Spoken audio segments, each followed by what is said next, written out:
अस्सलाम वालेकुम जी। आज हमारा लेक्चर नंबर 9 है कैफ 7 कंपनी लॉ का। हम लोग बात करें कंपनी रजिस्ट्रेशन की। होपफुली आप लोगों ने लास्ट लेक्चर सुन लिया होगा, देख लिया होगा। लाजमी देखें भाई, ये चीज़ें लिंक कर रही हैं। ये ना हो कि बाद में एक लेक्चर मिस हो रहा है, अगली बातें समझ ही ना आए। उसको अगर अभी तक नहीं सुना तो फ़ौरन सुन के आएँ और फिर इसको आपने दोबारा सुनना है, ठीक है जी। चलें, अब हमने कल थोड़ी सी बात की थी कौन कौन सी कंपनीज का रजिस्टर होना लाजमी है। फिर हमने डिस्कस किया कि किस किस तरह की कंपनी हो सकती है आप एससीसीपी के साथ जो रजिस्टर करवाते हैं, वो भी हमने थोड़ा डिस्कस कर लिया है। अब आगे आ जाएं, आज हम प्रॉपरली डिस्कस करेंगे कि कंपनी को इनकॉर्पोरेट कैसे करना है, उसका प्रोसेस क्या है। मतलब है कि आज का जो टॉपिक है उसका नेम हो गया प्रोसेस ऑफ इनकॉर्पोरेशन, ठीक है। चीज़ों को मैं स्लोली लेकर जा रहा हूँ ताकि आप लोगों की बेस बने, आप लोगों को समझ आए। सिर्फ इसको वो रट्टा बेस समझ कर आप लोग ना अपने सर पे इतना सवार करें और ना ही इतना ईजी ले गया एंड पे जाकर कर लेंगे। ईजी लेने की वजह से फिर आई कैप ईजी ले लेता है आप लोगों को, ठीक है। फिर जब आई कैप लेता है ईजी तो वो बड़ा मुश्किल हो जाता है फिर, सही है। तो इसलिए प्रोसेस ऑफ इनकॉर्पोरेशन को आज स्टडी करते हैं, कॉन्सेप्चुअली समझने की ट्राई करनी है आप लोगों ने। देखें, जब आपने कंपनी को इनकॉर्पोरेट करना है, मतलब कि रजिस्टर करना है। इनकॉर्पोरेशन से मुराद क्या है? फॉर्मेशन है, रजिस्ट्रेशन है, प्रमोशन ऑफ कंपनी। प्रमोशन ये वो वाली नहीं जो हम एडवर्टीजमेंट को कहते हैं, यहाँ पे उससे मुराद है कि आप स्टार्ट करने जा रहे हैं कंपनी को, ठीक है, बनाने जा रहे हैं एससीसीपी के साथ। तो भाई उसका क्या तरीकाकार है, इसके 4 स्टेप्स इन्होंने बेसिकली आपको पहले बताए हैं, उसको देख लेते हैं। सबसे पहले आपने कंपनी को रजिस्टर करने से पहले उसका नेम लेना है आपने, ठीक है। Getting availability of suitable name for the registration of companies, सही है। आपने भाई कंपनी के रजिस्ट्रेशन के लिए रजिस्ट्रार ऑफ कंपनीज जो है, सीआरओ, कंपनी रजिस्ट्रेशन ऑफिस जो है, वहां से जाके अपना एक नेम लेना। अब वहां जाने की जरूरत कोई नहीं है, मैंने ऑलरेडी आपको बताया होगा कि ये काम सारा ऑनलाइन होता है। लेकिन ऑब्वियसली समझाने के लिए मैं आप लोगों को इस तरह बोलता हूँ कि वहां पर आपने ऑनलाइन उनके पास जाना है और आपने उनसे एक नेम लेना है। क्या आप किसी भी तरह का नाम रख लेते हैं? आप कहें Lallu Panju company private limited, आप क्या ये नाम रख सकते हैं? या आप लिखते हैं स्मगलर्स लिमिटेड, ठीक है, आप क्या ये नाम रख सकते हैं? नहीं रख सकते हैं। नाम के ऊपर कुछ रिस्ट्रिक्शंस हैं, वो आगे जाके एक सेक्शन आएगा, वहां पे हम पढ़ेंगे डिटेल में कौन कौन से नाम अलाउड हैं, कौन कौन से नाम डिसअलाउड हैं, आप रख ही नहीं सकते, ठीक है। तो फिलहाल हमारा पर्पज़ ये है बस इनकॉर्पोरेशन की हद तक कि सबसे पहले हमने क्या करना है, नेम की अवेलेबिलिटी, ठीक है। नेम अवेलेबिलिटी ये हमने जाके रजिस्ट्रार से लेनी है। रजिस्ट्रार साहब इसके ऊपर हम एक लेटर इशू कर देते हैं अगर नेम अवेलेबल हो। अगर नहीं है अवेलेबल वो वाला नेम, रजिस्ट्रार आपको बता देगा कि इस तरह की पहले से कंपनी रजिस्टर है, प्लीज़ आप 2 नंबर ना करें, कोई और नए नाम की कंपनी बनाएं। या उसको लग रहा है कि आपके नेम के अंदर कोई ऑब्जेक्शन है, फिर भी वो आपको कहेगा कि यार अपना नेम अपडेट करें। ऑब्जर्वेशन आपके ऊपर लगा देगा, एक नुक्ता लगा देगा, आप उस नुक्ते को क्लियर करेंगे। अगर क्लियर हो गया तो आपको पहला फेज आपका क्लियर है जी, नेम अवेलेबिलिटी का, ठीक है। सेकंड नंबर पे आपका क्या है जी कि आपने अपना जो है MOA, memorandum of association and articles of association and supporting documents. Supporting documents के साथ है कि भाई मेमोरेंडम और आर्टिकल्स के अंदर जो जो बातें लिखी हुई हैं उनकी कोई ना कोई आपकी जो है स्पोर्टिंग भी तो मौजूद होनी चाहिए ना। मतलब इसके अंदर आपने 7 बंदों के नाम डाल दिए, हम सब्सक्राइबर हैं, भाई वो 7 बंदों के CNIC भी तो दो, वो उनको पता भी है कि नहीं, सही है ना। उनको भी तो पता होना चाहिए ना कि हम हैं कि नहीं। वो अब उनके एड्रेस बताओ, उनके ईमेल्स बताओ, उनके मोबाइल नंबर्स वगैरह बताओ, तो आपने उनकी भी चीज़ें साथ साथ बतानी है, मेमोरेंडम में भी आर्टिकल्स में भी, क्योंकि दोनों के ऊपर सब्सक्राइबर्स के नाम आते हैं, ठीक है। इसलिए उसने स्पोर्टिंग्स का वर्ड यूज़ किया। इसका मतलब है कि आपने ये प्रिपेयर कर लेने। अब प्रैक्टिकली स्पीकिंग ये जो चीज़ है ना, ये दोनों ठीक है, ये भी आपको बनी बनाई फॉर्मेट इनके पैटर्न मिल जाते हैं। ऑनलाइन इतना ज़बरदस्त पोर्टल है जी एससीसीपी का, वहाँ पे आप जाएंगे, आप सिर्फ इन्फॉर्मेशन इंसर्ट करेंगे, अपनी प्रिंसिपल लाइन ऑफ बिजनेस वगैरह चूज़ करेंगे, इस तरह की हमारी बिजनेस होगी। आपका ये मेमोरेंडम का फॉर्मेट भी खुद बन जाता है, उसमें नाम शाम सारा कुछ डल जाता है जो आपने डाले होते हैं। आर्टिकल्स का भी फॉर्मेट वगैरह बन जाता है। पहले ही होता था कि आपको अलग से करना पड़ता था, अब प्रैक्टिकली तो ऐसे नहीं है। लेकिन ऑब्वियसली स्टेप में हमने पढ़ना है कि हम किया तो क्योंकि हमने प्रिपेयर है ना, इन्फॉर्मेशन तो हमने ही उसके अंदर इनकॉर्पोरेट की है। तीसरे नंबर पे क्या है, अब ये चीज़ तो हो गई है दोनों, अब इनको आपने क्या करना, फाइल कर देना है टू रजिस्ट्रार, ठीक है। आपका नेम अवेलेबिलिटी का लेटर मिल गया है, लेटर भी प्लस आपका मेमोरेंडम आर्टिकल्स उसके साथ सपोर्टिंग डॉक्यूमेंट्स आपने रजिस्ट्रार साहब को फाइल कर देना है कि प्लीज़ हमारी कंपनी को रजिस्टर कर दें। Registrar shall issue certificate of incorporation if the company upon being satisfied that all requirements have been complied with. इसका मतलब चौथे नंबर पे अगर आपकी तमाम रिक्वायरमेंट्स पूरी होगी under the company act under the companies act 2017 आपकी तमाम रिक्वायरमेंट्स पूरी हो गई तो भाईजान आपको क्या हो जाएगा, issuance of certificate of incorporation. ये कौन देगा आपको, ये क्या खुद सब्सक्राइबर्स देंगे? नहीं भाई, ये आपको कौन देगा, रजिस्ट्रार देगा। सर्टिफिकेट ऑफ इनकॉर्पोरेशन आपको दिया जाएगा। ये मैं आपके साथ शेयर भी वैसे कर लूँगा ग्रुप के अंदर आ जाएगा कि सर्टिफिकेट ऑफ इनकॉर्पोरेशन किस तरह का होता है। एससीसीपी का नेम लिखा होता है, आपकी कंपनी का नेम आ जाता है, लिखा होता है लिमिटेड बाय शेयर्स है या गारंटी है, जो भी आपका किस जगह पे आपको ये दिया गया है आपका सर्टिफिकेट। आपको पता है कि एक हेड ऑफिस है एससीसीपी का और 8 रीजनल ऑफिसेज हैं। बातें सारी लिंक्ड हैं, पता होनी चाहिए। अगर कोई लाहौर के अंदर एड्रेस की कंपनी रजिस्टर हो रही है लाहौर के एड्रेस की, तो उसका सीआरओ कौन है, लाहौर है। अगर कोई कराची में क्लिफ्टन में कोई कंपनी रजिस्टर हो रही है, उसका सीआरओ कंपनी रजिस्ट्रेशन ऑफिस कौन है, कराची का है, ठीक है, उसका सीआरओ कराची। इस तरह सखर, मुल्तान, फैसलाबाद जो हमने डिस्कस किए हुए हैं। ओके जी, देखें 4 बातें थी उसने आपको सिंपल सी प्रोसेस में बता दी है कि भाई सबसे पहले आपने अवेलेबिलिटी लेनी नेम की, इसकी डिटेल तो 1 बाय 1 आती जाएगी आगे।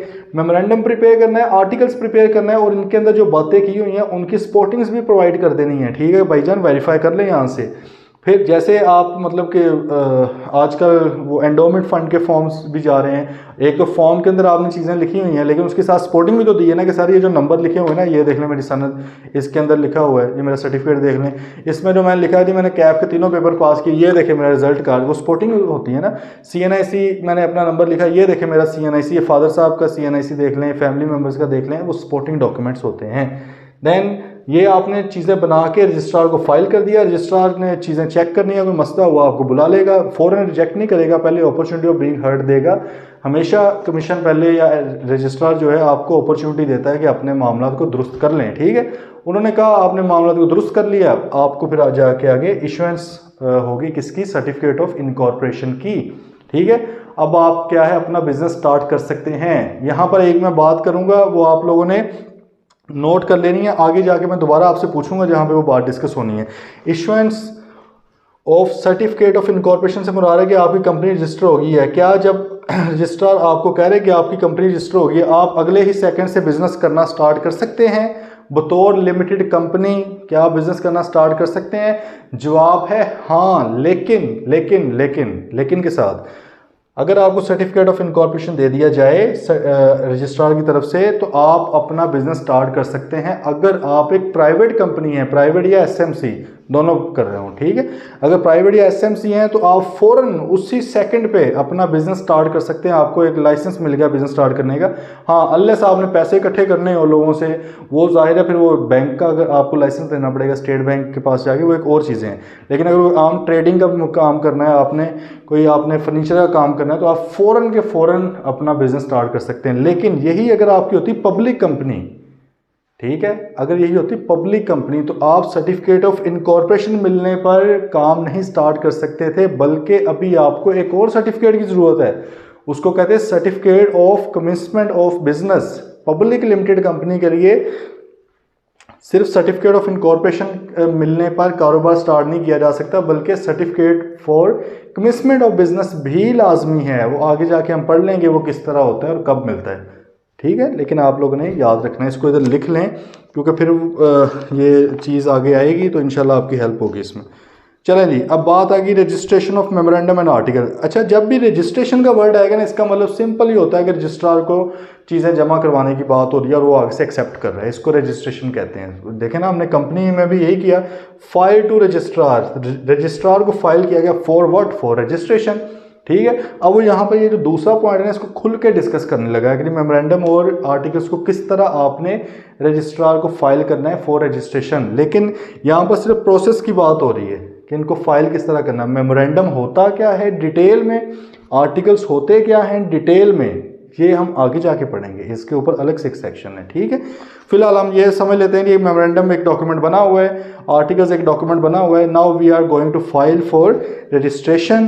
There shall be filed with the registrar an application on the specified form containing the following information and documents for incorporation of a company। मतलब है कि आपने भाईजान SCCP के रजिस्ट्रार को एक एप्लीकेशन देनी है। वो ज़ाहिर है हैंड रिटन नहीं अब चलती, ऑनलाइन पड़ी हुई है फॉर्मेट में, आपने जाके बस इन्फॉर्मेशन डाली है, एप्लीकेशन खुद बन जाती है। तो आपने उसको एक एप्लीकेशन देनी है कि सर प्लीज़ मेरी कंपनी को इनकॉर्पोरेट कर दें। उस एप्लीकेशन के अंदर क्या क्या चीज़ें शामिल होगी वो अभी हम देख लेते हैं। पहले नंबर पर चीज़ उसमें होगी a declaration of compliance with all the requirements of the companies act 2017 in respect of registration. वहाँ पर आप डिक्लेरेशन हल्फनामा देंगे वहाँ पर आप, ठीक है, कि भाई मैं ये डिक्लेयर करता हूँ कि मैंने कंपनीज एक्ट 2017 की रजिस्ट्रेशन के हवाले से जितनी भी रिक्वायरमेंट्स थी मैं उनको कंप्लाई करता हूँ, ठीक है, क्योंकि अभी रजिस्ट्रेशन हो रही है, बाकी चीज़ें तो नहीं, अभी हम कर रहे हैं ना कंप्लाई। तो हम रजिस्ट्रेशन के हवाले से एक डिक्लेयर कर देते हैं कि आई हियर बाय डिक्लेयर, वो ऑटोमेटिक उसके अंदर आ जाता है, बस आपने क्लिक करना होता है उस पर, वो डब्बा होता है ना बॉक्स, उसमें चेक करना होता है, ठीक है। एक हो गया काम। दूसरे नंबर पे हम उसे कहते हैं और क्या चीज़ शामिल होती है एप्लीकेशन में, memorandum of association of the proposed company. Propose इसलिए लिखा जा रहा है, अभी बनी नहीं है ना, वो तजवीज़ किया कि सर प्लीज़ बना दें, तो इसलिए प्रपोज्ड है, ठीक है। Propose company signed by all subscribers duly witnessed and dated. ये मैं आप लोगों के साथ डॉक्यूमेंट भी शेयर करूंगा इंशाल्लाह, तो वो आप लोग देखिएगा कि उसके अंदर साइन वैसे इलेक्ट्रॉनिकली साइन नहीं होते, जब फिजिकली होते थे ना पहले, तो फिर प्रॉपर मतलब हाथ से लिखकर साइन होते थे। इलेक्ट्रॉनिकली अब क्या होता है, पिन होता है, पिन कोड, ठीक है, कोई भी 1 2 3 4 वट जो हर बंदे का ना एक एक पिन कोड होता है, वो वहाँ पे जाके पोर्टल में डालते हैं तो वो साइन हो जाते हैं, ठीक है। तो लेकिन है तो साइन ही, डेट भी लिखी होती है। विटनेस से मुराद है क्या है कि ये इन फलां बंदों ने इनको विटनेस किया है, गवाहान, वो भी उसमें आ जाते हैं। बात क्लियर है। अच्छा, अब ये जो विटनेसेस है ना, ये भी फिजिकल फॉर्म में, फिजिकल फाइलिंग जब करते थे जाके दफ्तर में, वहाँ पर ज़रूरी होती थी। ऑनलाइन में विटनेसेस नहीं है। ऑनलाइन में असल में ईज़ ऑफ डूइंग बिजनेस लाया गया ना, कि बिजनेस करने को आसान बनाया गया है, मुश्किलात को दूर किया गया है। SCCP अगेन स्पीकिंग, ये जो है आपका पाकिस्तान के बहुत ही अच्छे इदारों में से एक इदारा है, बहुत ही अच्छे इदारों में से एक इदारा है, और इसके जो प्रोटोकॉल्स हैं, इसके जो प्रोसीजर्स हैं, जो SOPs हैं, they are one of the best in the world, ठीक है। दुनिया में ईज़ ऑफ डूइंग बिजनेस में जो रजिस्ट्रेशन अथॉरिटी ये होती हैं, मतलब जैसे उनकी भी कोई ना कोई SCCP की तरह की होंगी, तो रजिस्ट्रेशन अथॉरिटीज़ में पाकिस्तान टॉप 10 में आता है कि SCCP इतना, मतलब उसमें टैक्स वगैरह को नहीं मैं लेके आ रहा, ठीक है, उसमें भी टॉप मतलब 10 में तो आता है, पता नहीं अब किधर से आता है, लेकिन रजिस्ट्रेशन के हवाले से SCCP जो है बहुत ही एक ज़बरदस्त इदारा है, ठीक है। FPR वाले भी सही हैं यार, नाराज़ नहीं होना। तो मेमोरेंडम भाई जो है उसके ऊपर तमाम सब्सक्राइबर्स के साइन होंगे, ठीक है, तमाम सब्सक्राइबर्स के विटनेसेस के साइन होंगे और डेट्स भी डली होंगी, ठीक है, एप्लीकेशन के अंदर जो चीज़ें आ रही हैं। तीसरे नंबर पे क्या होगा, आर्टिकल्स ऑफ एसोसिएशन आ जाएगा। इसके अंदर भी क्या होगा, signed by subscribers, witness and dated, ये चीज़ होगी। लेकिन आर्टिकल्स ऑफ एसोसिएशन जो है optional for company limited by shares, मतलब कि जो कंपनी लिमिटेड बाय शेयर्स है उसके लिए ऑप्शनल है, वो आर्टिकल्स को रजिस्टर करवाना चाहती है या नहीं चाहती, ये बात आपने नोट कर लेनी है, सही है। इसको ज़रा अंडरलाइन करें 2-3 लाइनें मार के, क्योंकि ICAP ने वही पूछना है ना जो अजीब हो, सीधी सीधी बात तो नहीं पूछेगा।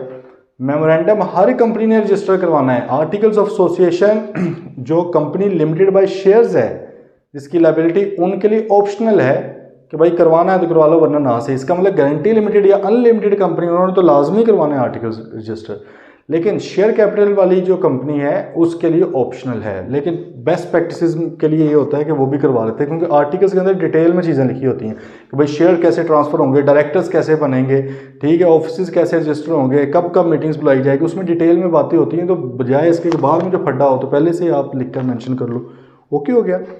Fourth point, an address for correspondence till it's registered office is established and notified. Application के अंदर 4 चीज़ें हैं, 3 होगी। चौथे नंबर पे वो कह रहा है कि जी अभी आपकी कंपनी का रजिस्टर्ड ऑफिस तो नहीं बना, ठीक है, अभी तो आपने स्टार्ट होना है ना, कंपनी बनेगी तो फिर वो ऑफिस रजिस्टर्ड होगा आपका। तो जब तक आपका रजिस्टर्ड ऑफिस नहीं कोई बनता, रजिस्टर्ड ऑफिस से मुराद भी सिंपल क्या है कि भाई आपने कोई ऑफिस रखा, उसको रजिस्ट्रार के पास जाके दर्ज करवा दिया, रजिस्टर्ड हो गया वो, ठीक है।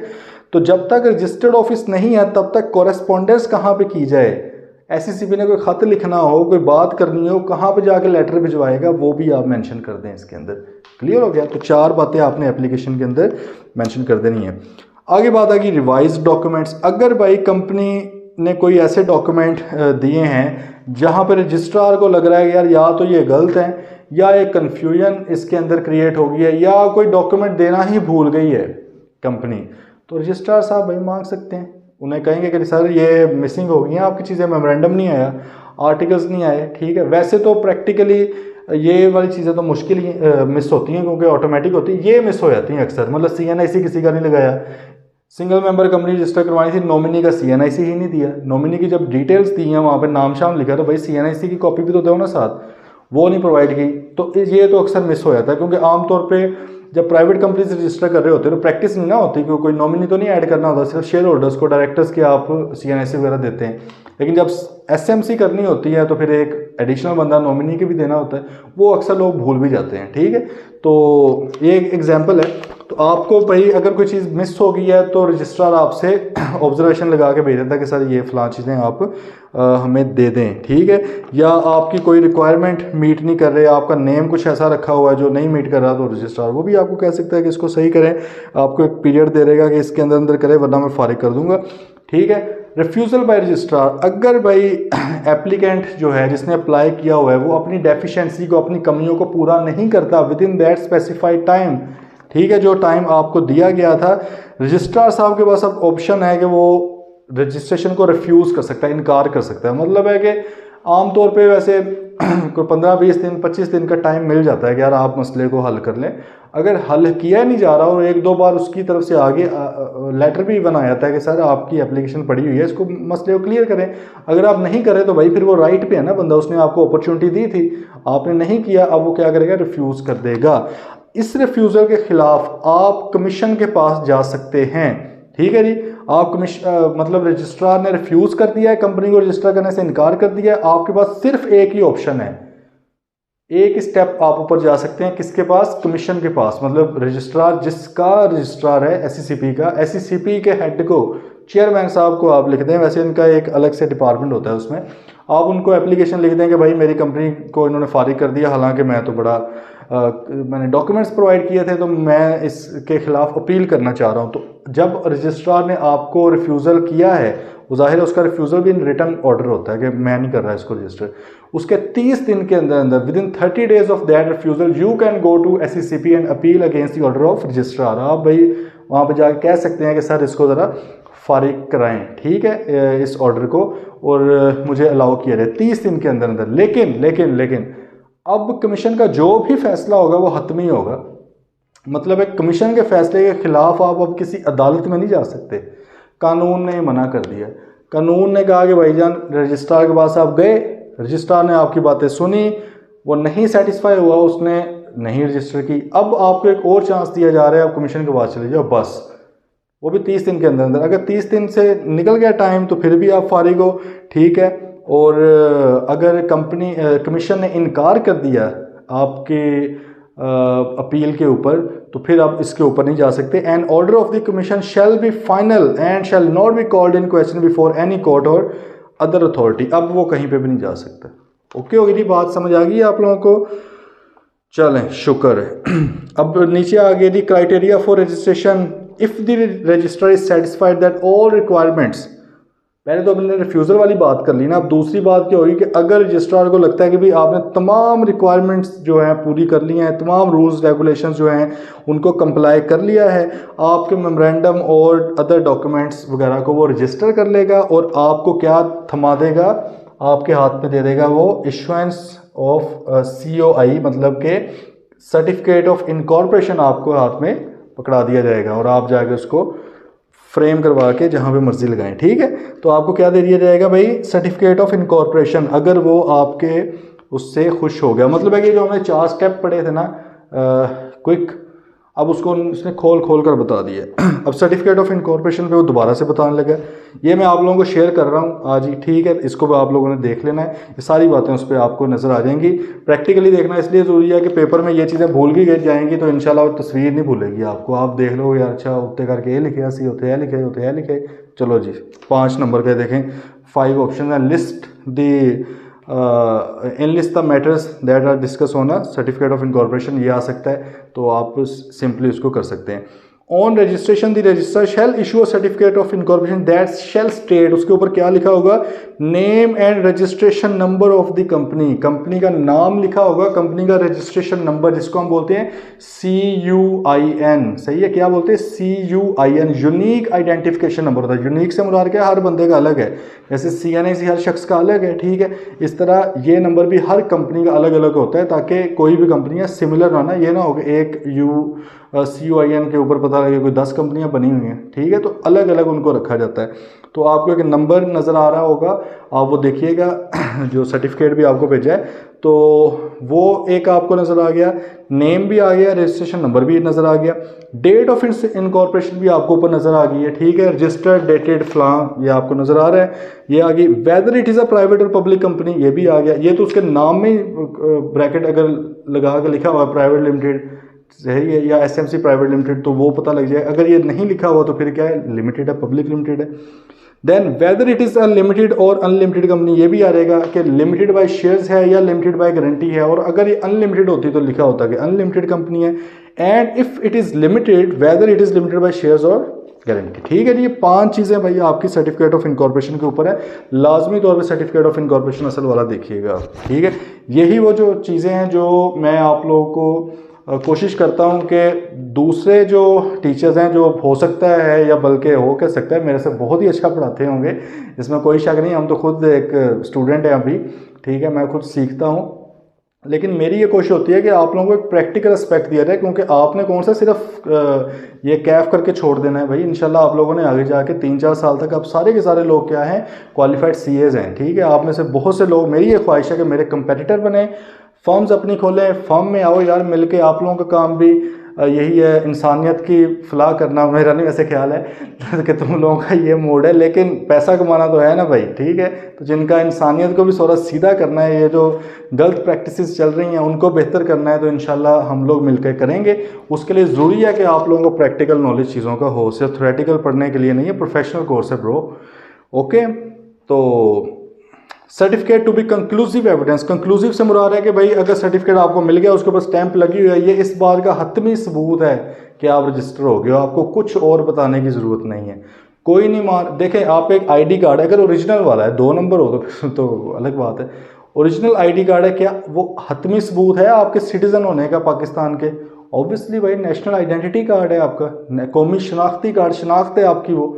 इस तरह कंपनी की शनाख्त क्या है, SCCP के साथ जो उसका सर्टिफिकेट ऑफ इनकॉर्पोरेशन उसको जो मिला हुआ है वो उसकी शनाख्त है, ठीक है। कंक्लूसिव एविडेंस है कि ये कंपनी क्या होगी है, रजिस्टर होगी। The certificate shall be signed by the registrar और authenticated by the registrar's official seal, आपके उसको इसके ऊपर आपको एक स्टैंप से भी नजर आ रही होगी, ठीक है, वो ऑफिशियल सील स्टैंप को कहते हैं। The certificate shall be conclusive evidence that the requirements of Companies Act as to registration, registration की हद तक आपने कंपनीज एक्ट की तमाम रिक्वायरमेंट्स को मीट कर लिया। कल जाके SCCP ये नहीं कह सकता आपको कि नहीं भैया आपने फलां चीज़ गलत दी है, ठीक भाई, आपको सारा कुछ दिया था, आपने हमें दिया तो है एविडेंस, ठीक है। अब गलती तो आपकी है, आपने सर क्यों नहीं चीज़ें देखी, कंक्लूसिव एविडेंस है। इफेक्ट ऑफ रजिस्ट्रेशन क्या है भाई, आपके बस से थोड़ा सा रह गया। इफेक्ट्स ऑफ रजिस्ट्रेशन, रजिस्टर जब आप हो गए हैं तो अब आप क्या कर सकते हैं भाई, इसके होने के बाद क्या हो रहेगा, as from the date of incorporation, incorporation होने की डेट से जैसे आप इनकॉर्पोरेट हो गए हैं, the subscribers to the memorandum together with such other persons as may from time to time become members.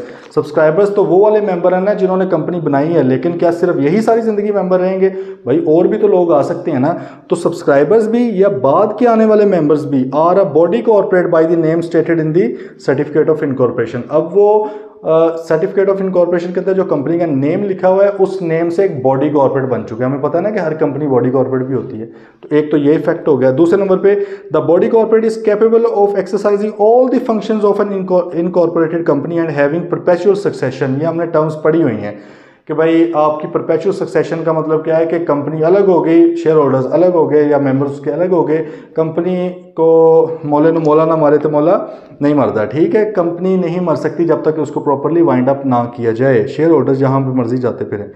Third point, status and registered office of the company are as stated in the application of registration. Application के अंदर जो आपका registered office और status लिखा गया वही समझा रहेगा। ये इस बार MCQ आया हुआ है, ये जो आपका समर 2024 के हैं, ये जो सी पॉइंट है एमसीक्यू पूछा हुआ है कि भाई रजिस्टर्ड ऑफिस और स्टेटस ऑफ द कंपनी किस डॉक्यूमेंट के अंदर लिखा जाता है, तो किसके अंदर लिखा जाता है भाइयों और बहनों, एप्लीकेशन जो आप देते हैं उसके अंदर लिखा जाता है। वैसे तो मेमोरेंडम के अंदर भी होता ही है, ठीक है, आर्टिकल्स के अंदर भी ये चीज़ होती है, लेकिन इफेक्ट ऑफ रजिस्ट्रेशन की जब बात की जा रही है तो बेसिकली आपने सबसे पहले तो एप्लीकेशन के अंदर लिखा होगा ना, ठीक है, एप्लीकेशन के अंदर लिखा, वहां पर आपने कहा कि ये वाली बात हमने मेमोरेंडम में भी डिस्कस की हुई है, लेकिन प्राइमरी डॉक्यूमेंट आपकी एप्लीकेशन थी, इसलिए इसका सी ये मतलब ये याद रखना है आपने।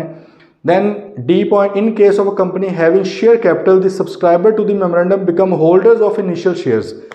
रजिस्ट्रेशन जैसे ही कंपनी की होगी, सब्सक्राइबर्स ने तो इंटरेस्ट अपना जाहिर किया था, अभी शेयर्स नहीं लिए थे, ठीक है, लेकिन जैसे ही कंपनी रजिस्टर हुई है तो जो जो सब्सक्राइबर थे उनके सामने लिखा होगा कि इन्होंने इतने इतने शेयर सब्सक्राइब किए हैं। आप लोग ये डॉक्यूमेंट्स देख लें जो मैंने आपको भेजे हैं, ठीक है, प्रैक्टिकली वो भी रियल लाइफ कंपनी के हैं, उसको आप देख लें, वो जितने इतने आगे शेयर्स लिखे हुए हैं कि हम अंडरटेक करें, हम सब्सक्राइब कर रहे हैं इतने शेयर्स लेने के, अब ये शेयर्स उनको अलॉट भी हो गए हैं, मतलब है कि वो पहले शेयर होल्डर्स बन चुके हैं। बात आ गई समझ आपको। और अभी मैंने आपको एक बात बताई थी कि 15 मार्च 2024 को SCCP का एक नोटिफिकेशन आया कि भाई आपने 30 दिन के अंदर अंदर जो सब्सक्रिप्शन की आप बात करते हैं ना, आपने पैसे भी पे करने हैं शेयर्स के, ठीक हो गए। लास्ट पॉइंट क्या है जी, the persons named in the articles of association as proposed directors are deemed to have been appointed to that office. इसका मतलब यहाँ पे बात समझ लें, सब्सक्राइबर्स कहाँ पे लिखे जाते हैं, मेमोरेंडम के अंदर। शेयर होल्डर्स की बात कहाँ पे आती है, मेमोरेंडम के अंदर। डायरेक्टर्स की बात कहाँ पे आती है, आर्टिकल्स के अंदर। ये आपने याद रखना है, ठीक है।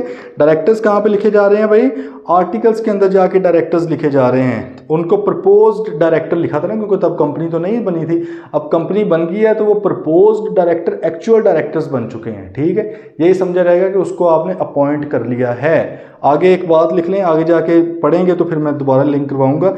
ये बात लिख रहे हैं कि ये जो डायरेक्टर्स बने हैं, they will hold the position या they will hold the office till first AGM। एक लाइन लिख लें, होती क्या है बाद में समझ लेंगे। जो लास्ट पॉइंट है, the person named in the articles as proposed director are deemed to have been appointed to that office. आगे क्या लिख लें, they will hold the office till first AGM। वो पहली AGM तक डायरेक्टर्स रहेंगे। जब पहली AGM होगी दोबारा फिर इलेक्शन होंगे, जो हमने सुना था। मतलब है कि जो फर्स्ट डायरेक्टर हैं उनमें इलेक्शंस नहीं होते, फिर ये आप लोगों ने पॉइंट याद रख लेना है, ठीक है। फर्स्ट डायरेक्टर्स जो होते हैं वो ऑटोमेटिकली बन जाते हैं, बाद वाले जो होते हैं उनका होता है। अच्छा, ये वाला जो पॉइंट है ना, ये भी पेपर में आया हुआ है, इसी पेपर में आया था, देखें इधर से 2 नंबर का आ गया क्वेश्चन, ठीक है। लास्ट पॉइंट क्या है, कैरिंग ऑन बिजनेस फिर fewer than minimum number of members. अब हमें पता है कि जी प्राइवेट लिमिटेड कंपनी के केस में मिनिमम 2 बंदे होने चाहिए, सिंगल मेंबर के केस में मिनिमम 1 बंदा होना चाहिए, और पब्लिक लिमिटेड के केस में मिनिमम कितने लोग होने चाहिए, 3 लोग होने चाहिए। अगर आप इन नंबर से कम नंबर्स के साथ बिजनेस कर रहे हैं, मतलब है कि पब्लिक लिमिटेड कंपनी अब बनी 3 के साथ थी, अब 2 हो गए हैं। प्राइवेट लिमिटेड कंपनी है बनी 2 के साथ थी मिनिमम, सही है, या लेट से बनी 5 के साथ थी, मिनिमम 2 होने चाहिए थे, अब उसका 1 रह गया। सिंगल मेंबर कंपनी का 1 था, 1 भी मर चुका हुआ है और अब ये 0 के साथ चल रही है, ठीक है। ये वो बात कर, अब क्या किया जाएगा, अब भाई ये होगा, if at any time the company carries on business for more than 180 days, 180 दिन के लिए वो काम करती है, while the number of members is reduce below the minimum, मतलब मिनिमम से कम बंदे हो गए, लेकिन 180 दिन गुजर गए, काम कर रहे हैं, अभी तक बता नहीं रहे किसी को, ना बंदा ऐड कर रहे हैं। Every person who is a member of the company during that time, उस टाइम पे जो जो बंदा मेंबर होगा, मतलब है कि पब्लिक लिमिटेड के केस में फिर 2 बंदे ही होंगे ना, क्योंकि मिनिमम नंबर 3 है, 3 से कम हो गए, कम से कम 2 बंदे होंगे, वो दोनों बंदे फंस जाएंगे अगर उन्होंने 180 दिन तक काम कोई किया है, बिजनेस करते रहे, ठीक है।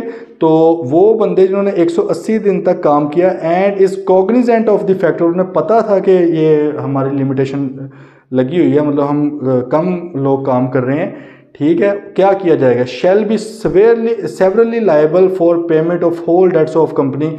ये वही है कि भाई उस अरसे के दौरान बिजनेस ने जो जो कर्जा लिया होगा वो सेवरली अलग अलग से उनसे निकलवाए जाएंगे, मतलब पर्सनली लाइबल हो गए अब वो।